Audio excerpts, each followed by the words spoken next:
afternoon. A couple of items for all of you at the top. Today marks 1 year since 8 people, 6 of them women of Asian descent, were tragically killed by a gunman who attacked 3 Asian-run businesses. In the aftermath of that horrific attack, the president and vice president traveled to Atlanta to meet with leaders of the Asian American community and hear about the pain and fear that too many Asian Americans have felt since the beginning of the COVID-19 pandemic. Today, Erica Moritugu, Deputy Assistant to the President and AAPI Senior Liaison, is in Atlanta representing the White House as the community mourns the victims of this awful tragedy. Ambassador Catherine Tai, our U.S. Trade Representatives and co-chair of the White House Initiative on Asian Americans, Native Hawaiians, and Pacific Islanders, also spoke at a vigil in Michigan to stand against anti-Asian hate past and present. On this somber day, our administration remains fully committed to reducing the gun violence that terrorizes our communities and to advancing safety, inclusion, and belonging for all Asian Americans, Native Hawaiians, and Pacific Islanders. I wanted to make a note on gas prices. Right now, oil prices are $94 per barrel. When oil was at this level 1 month ago, the average cost of a gallon of gasoline was $3.49. And yet now the average cost of gas is $4.32. When it comes to oil and gas prices, many accept that gas prices rise quickly but fall slowly, the so-called rockets and feathers phenomenon. But President Biden rejects that. Americans deserve relief and fast as oil prices fall. Retail gasoline prices are updated at least daily, and if gas retailers' costs are going down, they need to immediately pass those savings on to consumers. So I will reiterate what the president said to oil and gas companies last week. The invasion of Ukraine and the volatility of the oil market is no excuse for excessive price increases, profit padding, or any effort to exploit American consumers. No one should capitalize on Putin's aggression by taking advantage of American families. And this chart, which you see here, shows both the price of crude oil, and you see where it is as it relates to the price of gasoline. And as you've seen it go down, the price of gasoline obviously has not gone down. So that is the explanation of that particular chart. Also just wanted to note before we get to questions that in some good news, we saw history made yesterday with the strong bipartisan confirmation of Shalonda Young, the first Black woman to serve as the director of the Office of Management and Budget. For the past year, she served as a key advisor to the president, a member of the economic team. She's led the development of the president's budget and helped effectively implement his agenda and vision across the entire federal government. She's not just making history, she's exceptionally qualified and has vast budget experience from her years leading staff on the House Appropriations Committee. So we're thrilled to have her as our confirmed director. Finally, I know you just heard the president give remarks on this, but for clarity's sake and to make sure everybody fully understands the totality of assistance, what the president announced today was an additional $800 million in security assistance to Ukraine, bringing the total U.S. security assistance committed to Ukraine to $1 billion in just the past week, and more than $2 billion since the start of the Biden administration, and more specifically since last March. There's additional security assistance in the omnibus the president signed into law yesterday, but we're also working with the Ukrainians and others on delivery mechanisms of that. So what he outlined today is the additional $800 billion from that. And this assistance, as you heard him say, will take the form of direct transfers of equipment from the Department of Defense to the Ukrainian military to help them defend their country against Russia's unprovoked and unjustified invasion. It also includes U.S.-produced short-range air defense systems the Ukrainians have been using to great effect, systems they are trained on. We've also identified and are helping the Ukrainians acquire additional longer-range systems on which their forces, again, are already trained, as well as additional munitions for these systems. And we will continue to work with allies and partners to transfer equipment to Ukraine. At least 30 countries to date have provided security assistance to Ukraine since the invasion began. And in 2022, the Department of State authorized third-party transfers of defensive equipment from more than 14 countries, a number that continues to grow as allies and partners increase support to Ukraine. Chris, why don't you kick us off? All right. First off, just want to note this is your 200th briefing. Oh, so, wow. welcome. Time flies when you're having fun. And we will celebrate with a lot of questions. Okay, 200. Let's do it. To start us off, the White House has said the Russian actions in Ukraine are under close scrutiny for potential war crimes. But today, President Biden directly labeled Putin a, quote, war criminal. Has something changed the administration's assessment? What brought this new remark from the president today? I think the president's remarks speak for themselves. He was speaking from his heart and speaking from what he's seen on television, which is barbaric actions by a brutal dictator through his invasion of a foreign country. There is a legal process that continues to be underway at the State Department.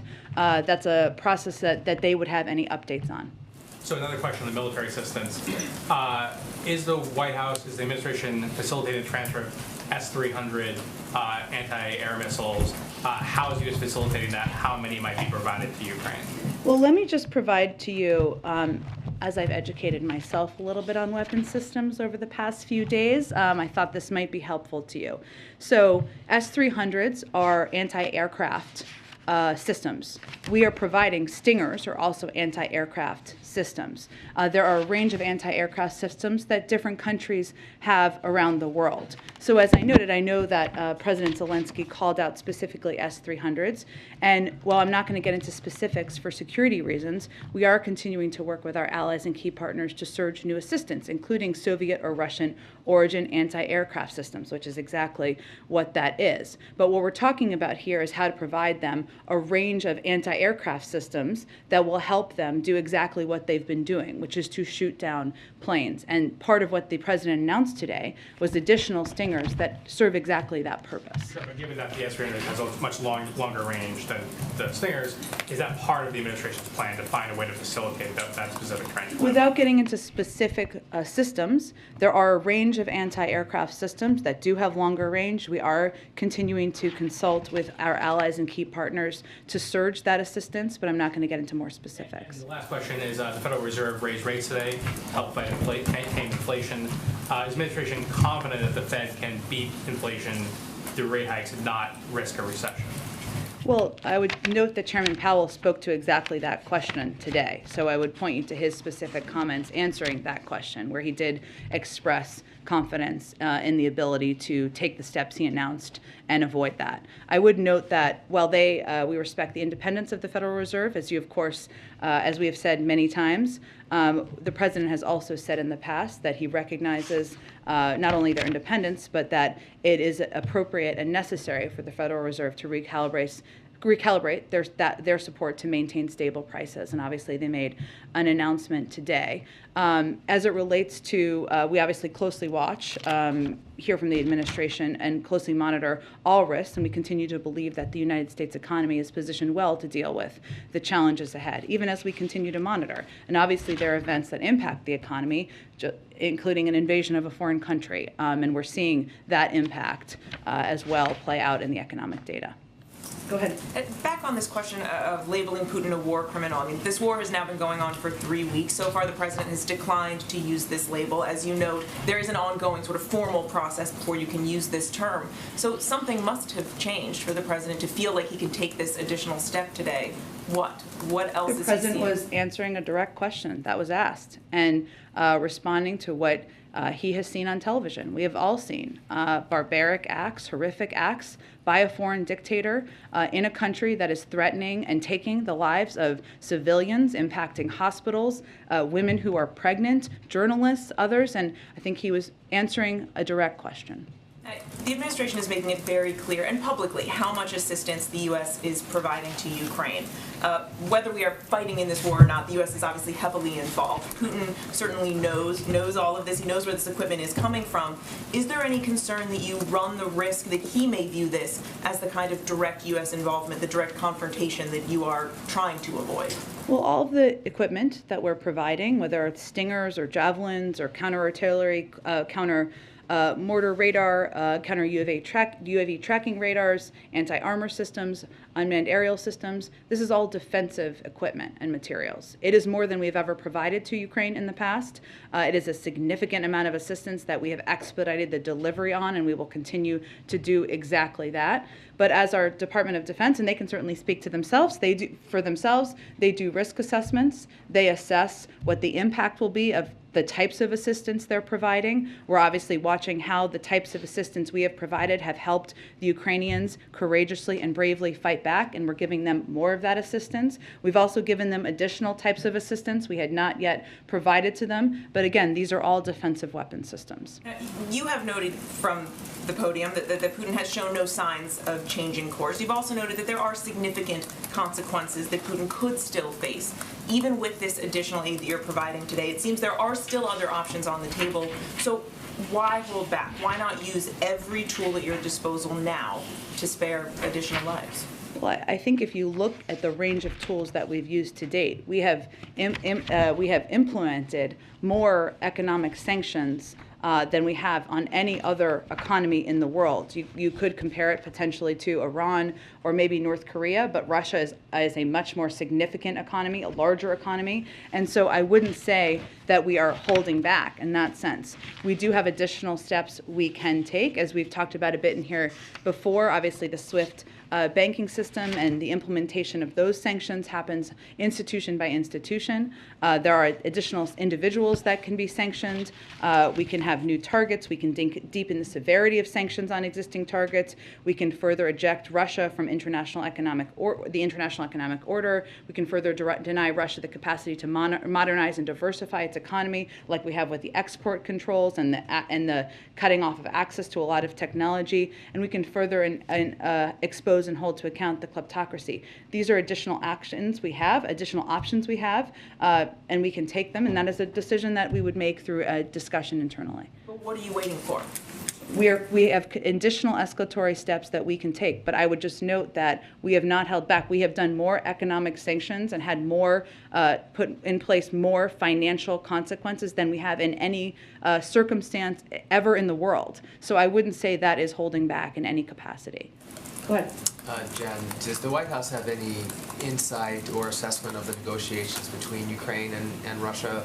President Zelensky seemed to indicate there had been some progress, but President Putin's remarks later did not make the same impression.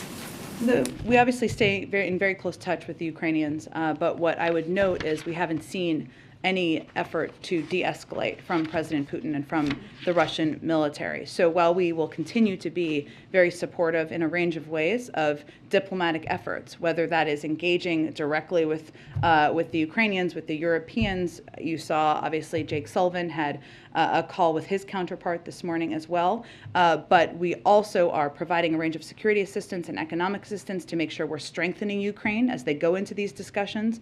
But it's hard to have negotiations that are going to be effective if one party is continuing to escalate. President Zelensky, in his remarks to Congress today, again made his request for a no-fly zone. He no doubt is aware of President Biden's position on that. Is there any scenario in which President Biden would change his mind? Well, first let me say that the president watched the speech. I know some of you asked this, so let me just do this now. He watched the speech from his residence in his private library. As you heard him say, he thought that President Zelensky was passionate, was powerful, and certainly he watched the totality of it. We are in very close touch with the Ukrainians. Nothing that he asked for or said today was a surprise in that sense. And if we were President Zelensky, we would be asking for everything possible as well and continuing to ask for it because he is watching his country and his people be attacked and brutalized by President Putin and the Russian military. But how President Biden makes decisions is through the prism of our own national security. And as we've said before, a no-fly zone would require implementation. It would require us potentially shooting down Russian planes, NATO shooting down Russian planes, and we are not interested in getting into World War III. Just lastly, does the White House view Russia being ready to go back and allow the Iran nuclear deal to move forward? Well, we can't blissfully speak for Russia. I'm sanctioned. They especially wouldn't let me speak for them, I guess, now. I don't know if it's changed. But I would say that Russia does not want Iran to acquire a nuclear weapon. We don't either. While we have a range of strong disagreements with them, we can't speak for their intentions here. Certainly, we believe it's in both of our interests for this to move forward. Go ahead. Jen, does the president believe that it would be important for President Zelensky to be at the NATO summit next week as long as it is safe for him to do so? I have not discussed that exactly with the president, but the president's going there to meet with NATO partners and allies. Obviously, President Zelensky is, his country is in the middle of a war, so I have not talked to him about that specifically. I wanted to ask you about Jake Sullivan speaking with his Russian counterpart. The Russian readout said that this happened at the U.S.'s initiative, and the NSC's readout said that if Russia is serious about diplomacy, then Moscow should stop attacking Ukraine. You've obviously consistently said from the podium that the door to diplomacy is never closed. Are we seeing, though, a ramp up in diplomatic efforts with Russia right now? Well, this is the most senior conversation between the U.S. and Russian officials since Secretary Blinken last spoke with Foreign Minister Lavrov. I would note that we have maintained direct and indirect contact with the Russians through our embassy and officials there, including through Ambassador Sullivan, and we also have a military deconfliction channel. But we requested this call to clearly lay out our commitment to continuing to impose costs on Russia if they do not stop attacking Ukrainian cities and towns, and to warn them about the consequences and implications of Russia potentially using chemical or biological weapons in Ukraine. So it's important to convey those consequences directly, and this is an opportunity to do that. Just one final question on a different topic. The administration has marked the one-year anniversary of the Atlanta spa shootings and spoken about some of the actions that the federal government has tried to take. As you know, this week, an Asian woman in New York, a 67-year-old woman, was hit more than 125 times, was stomped on, was called a racial slur. Obviously, that video is very sickening to watch. Do you know whether the president has seen that video? And just what would the president's message be to anyone in the Asian American community who feels like, well, the actions that the government is taking are not enough to stop these attacks, and they say that they feel afraid? Well, I would say that our message to them, I have not talked to the president about this specific video. I have seen it, a number of us have seen it, and as you said, it is very difficult to watch. I would say that his message to them would be our work is not done, that we want to stand by your side and continue to stand up for you, to protect you, to call out this type of discrimination and horrific actions, including in the example you gave, and that what he has done is try to elevate this type of anti-Asian hate in this country so that people are aware of it, so that communities across the country can continue in that fight as well. But the work clearly is not done, and we need to be steadfast in it. Go ahead, David. Jen, a couple of questions on today's event. So first, in the conversation that Jake Sullivan had with his Russian counterpart, he issued a very specific warning about chemical and bio. There was no mention in the readout of nuclear, which is obviously a concern for battlefield weapons. Was that a deliberate omission? Has that conversation taken place in a different channel? I'm happy to go back to them and see if there's more we want to read out from the conversation. I think what the most important component here to take away, I hope, is that we wanted to have a direct conversation about what the consequences would be of further escalatory action. But I don't have more to read out at this point in time. And then on your answer just before about your concern about the MiG planes, we went through a little bit of this yesterday. I think you just said that you didn't want to have NATO pilots bringing down Russian planes.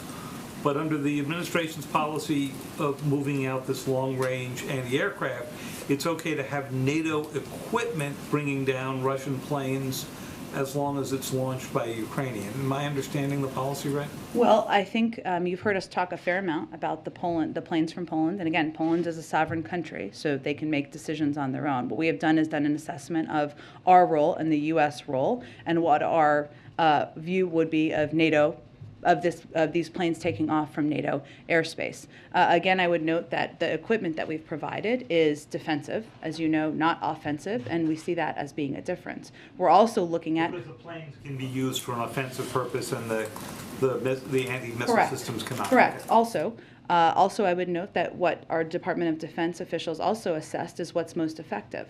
And while the Ukrainians still have squadrons of planes to utilize, as I think any military official could confirm for you, the types of assistance that we are providing today, including Stingers and other assistance that we're amping up support for, is exactly what we feel is effective in fighting this war. Go ahead. Thanks, Jen. Today in Putin's speech, he implied that there's going to be even greater crackdowns on civil liberties inside of Russia. Is there anything that you all believe that you can do in terms of sanctions or supporting the opposition there that you all are not already taking? Well, we look at all of the actions that President Putin does, and we assess what responses we may have. I have nothing to predict at this point in time, but obviously as he has taken actions, we have taken actions in response. Specifically on the case of Alexei Navalny, prosecutors there just said that they want to sentence him for a 13-year prison sentence. Does the White House have a response to that? I think we've spoken a number of times in the past about the courage of Alexei Navalny, about the role he's played in being an outspoken advocate for freedoms in a country that has been void of them, and I would echo that response now. Go ahead. Thanks, Jen. Can you talk a little bit about what President Biden specifically hopes to accomplish in his trip next Sure. week beyond shoring up NATO allies? Well, that's a big part of it. That's a very important part, Ashley, shoring up NATO allies.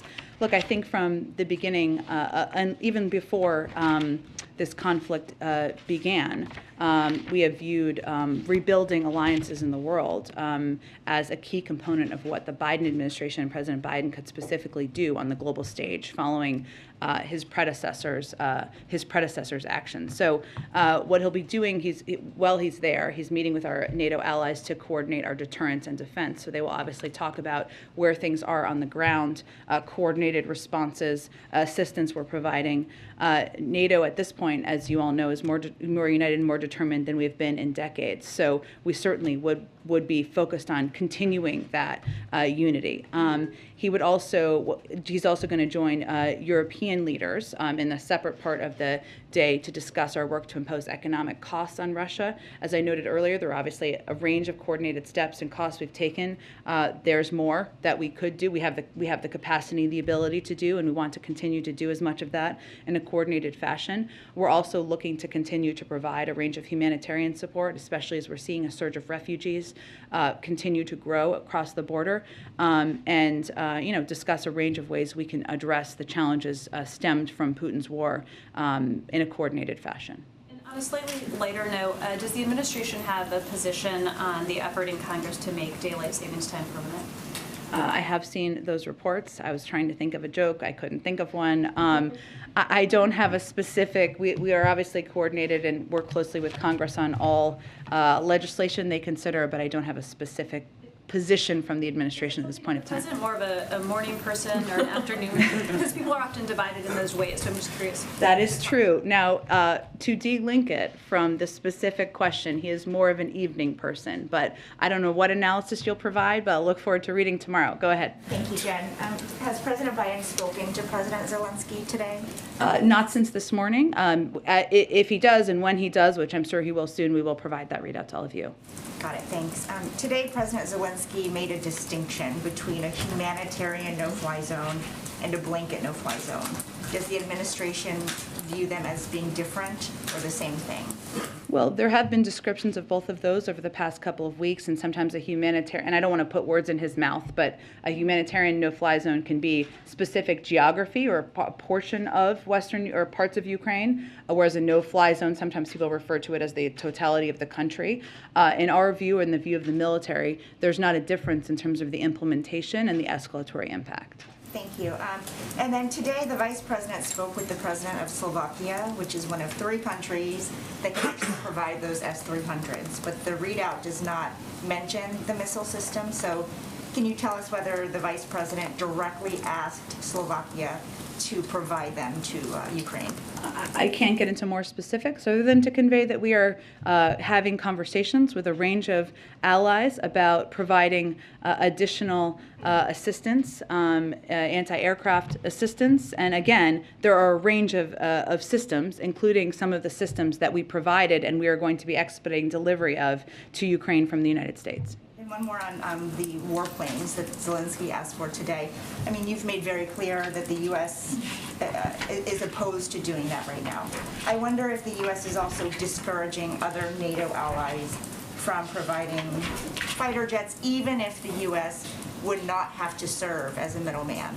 If other countries can make their own sovereign decisions. And then one more on the Asian hate crimes, because you mentioned them at the top too. Do you know if the DOJ has concluded that there is not enough evidence to charge the shooter in Atlanta with a federal hate crime? I couldn't speak to that from here. You'd have to ask DOJ that question. And then more broadly, since the administration adopted new policies that are meant to make it easier to identify these crimes as hate crimes, can you point to any progress that is? Again, I'd point to the Department of Justice who are implementing. Thanks, Jen. Sure, go ahead, Jackie. Thank you, Jen. Just one more, and a lot of people have asked about the MiGs, but can you lay out for us why the administration sees MiGs as provocative and javelins and stingers as not provocative? Well, first, javelins and stingers are defensive weapons. MiGs or planes are offensive weapons, which are a different type of military system. I would say the other assessment that we've done, not through here, not through the White House, not through the President, from the Department of Defense, is to assess what is effective and what works in terms of fighting this war on the ground. And that is why we provided an additional $1 billion, $800 million announced today, but $1 billion this week of assistance, utilizing a number of the high-level military systems, stingers, javelins, counter-artillery, counter-mortar radar, anti-armor systems that we know have been effective and we know the Ukrainians are trained on. Third, Ukraine's Air Force already has several squadrons of mission-capable aircraft, and giving them more would not significantly change their effectiveness. And finally, I touched on this in the beginning, offensive versus defensive, but we also do risk assessments from the Department of Defense about what would be escalatory, and that is obviously what we would like to avoid. John Kirby has said that success for the U.S. mission in Ukraine is a free, independent, sovereign Ukraine. We've also heard that the official mission is to prevent escalation beyond Ukraine. Which is it? Both are true. If we're not specific about what exactly the desired outcome is, how do we expect to be able to... Why could both not be true? A sovereign Ukraine and preventing them from expanding beyond. Okay. And then moving on to the nuclear deal. General McKenzie told the Armed Services Committee that from everything that he can see, the IRGC is a terrorist organization. Is the White House willing to delist the IRGC from the foreign terrorist organization list in order to get a deal with Iran? We're still in the negotiations, so I'm not going to speculate or outline from here what the final details look like. And these are likely the group responsible for firing missiles at U.S. facilities in Iraq. So as long as Americans aren't killed, are there no consequences for something like that, all in an effort to get a nuclear deal? Again, you're speculating on something that is not even finalized. The deal is not finalized. What I would note, and I would just go back to why we're negotiating this deal, and right now we're negotiating this deal because Iran's nuclear gains are threatening U.S. interests. There's urgency to taking steps to contain that, which is why we've been engaged so closely. And that is all the result of President Trump pulling out of the deal and Iran moving closer to having the capacity and acquiring a nuclear weapon and speeding up their breakout time. So we are here thanks to the actions of the last president and the last administration, and it is in our interest, it is in the global interest to prevent Iran from acquiring a nuclear weapon. Go ahead, Kristen. Thanks, Jen. How quickly can Ukraine expect to receive the list of military aid that President Biden laid out today? Well, we have expedited, as we've noted from here, about $300 million worth of military and security assistance over the last couple of weeks. We continue to have channels to deliver military assistance, and so we would continue to work to deliver it quickly. There have been military deliveries even in the last few days. So it has been rolling, and you're confident it will continue to be, including these new... We continue to have channels to do exactly that, yes. Okay. And the president said, going back to the long-range air defense systems, that he was working with allies to acquire them. Can you tell us where they are and what the expectation is in terms of the timeline for getting those systems to you?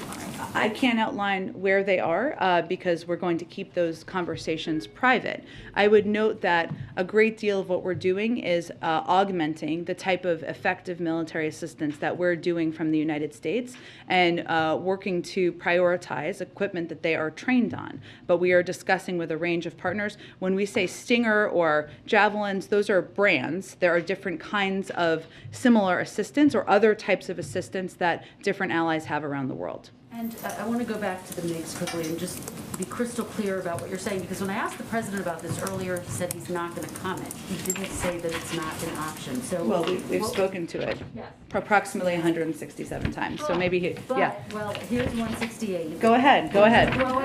There's a growing number of Republicans and Democrats who are supporting the U.S. striking a deal with Poland to send the MiGs. You have Elise Stefanik earlier today saying Ukraine needs those MiGs.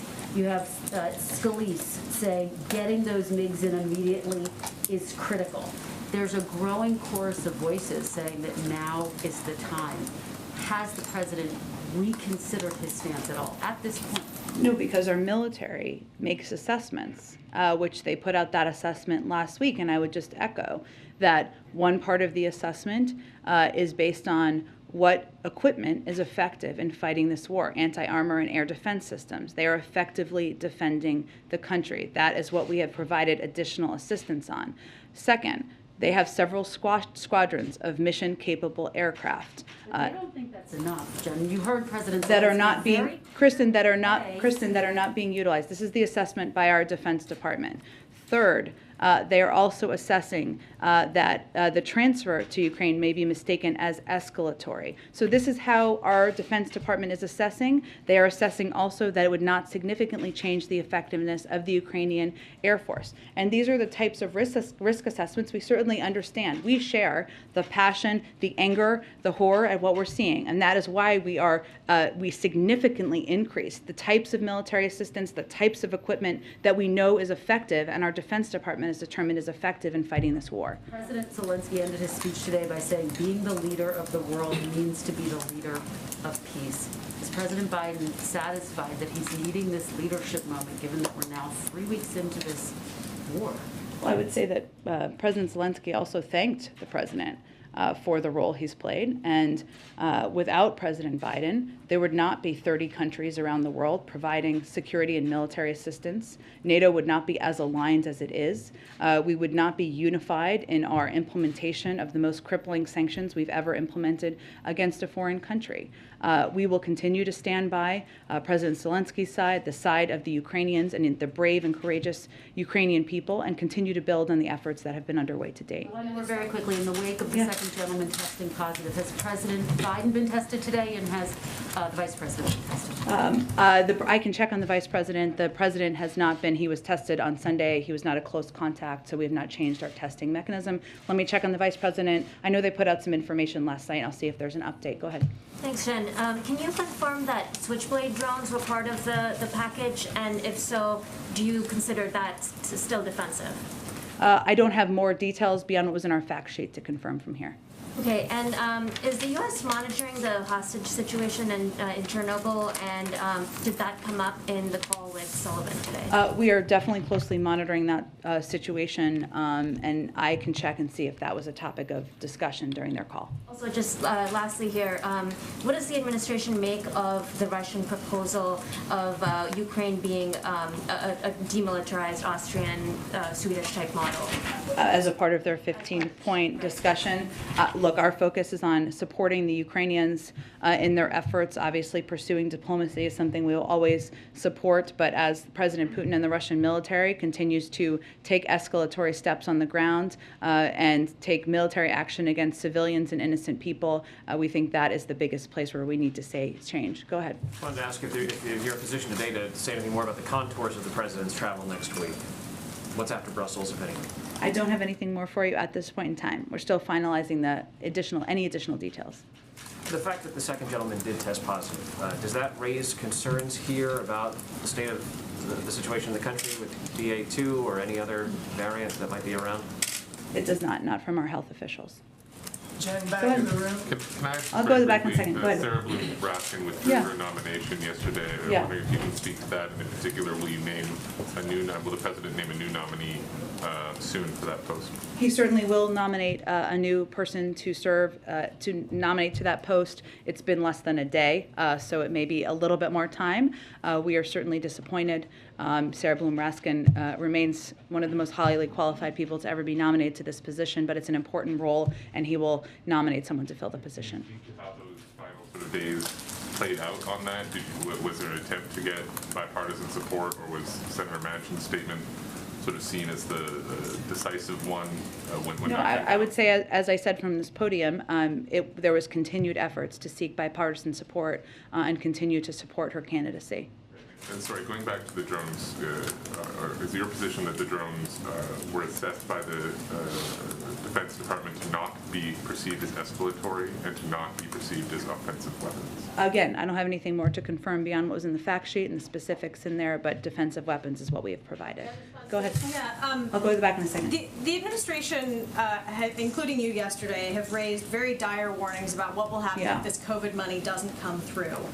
President Biden held a bill signing yesterday, a very celebratory bill signing for a piece of legislation that was stripped out of, that funding was stripped out of. Why didn't the president mention it? And is he willing to expend political capital on this? Yes, he is, absolutely. I would say that we have been working around the clock over the last few days, behind the scenes and publicly, to convey very clearly to elected officials across the country and the American people what the impacts will be. So I would expect you'll hear from him more soon about it. And on the meeting that Jake Sullivan, or the conversation that Jake Sullivan had with the Russian Security Council secretary, can you say why that particular person was the one that the U.S. reached out to, why he was the one that Jake had a conversation with? Is there anything about his proximity to Putin or anything else that we should know? I don't think there's more to detail from here. Please. Go ahead, Michael. A couple questions on Russia. Obviously, the president calling Vladimir Putin personally a war criminal today. Are you going to be detailing whether orders to strike maternity wards, residential buildings, innocent children were coming from the very top? Well, I would say there's a legal process where all of the data and information gathered will be fed into any international investigations. That's led by the State Department. I think I spoke to this a few minutes earlier, where I conveyed the president was directly answering a question and speaking to his own passion in watching the barbaric actions of a brutal dictator invading a foreign country, but there is a legal process that is ongoing. The State Department has oversight over that. And then the Chinese ambassador to the U.S. Published an op-ed in the Washington Post. He said that threats against Chinese entities and businesses are unacceptable and, quote, wielding the baton of sanctions at Chinese companies while seeking China's support and cooperation simply won't work. I'm wondering if you have a response to that.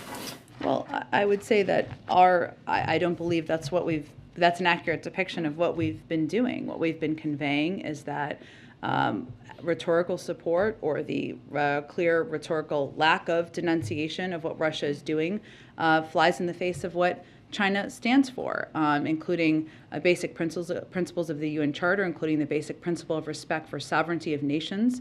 And that's just a statement of fact. Obviously, our objective and what we'll watch closely is, and I don't have an update on it from here, is any decision to provide additional support to Russia while they're invading a foreign country. Go ahead. Thank you. Senator Chuck Grassley has put a hold on nomination of LMA Erika sitting for U.S. ambassadorship to India. Has the President spoken to his friend Senator, or the White House has reached out to him to lift the hold? Or is the White House considering a new name for India? Is the absence of a U.S. ambassador to India having an impact on your bilateral relationship?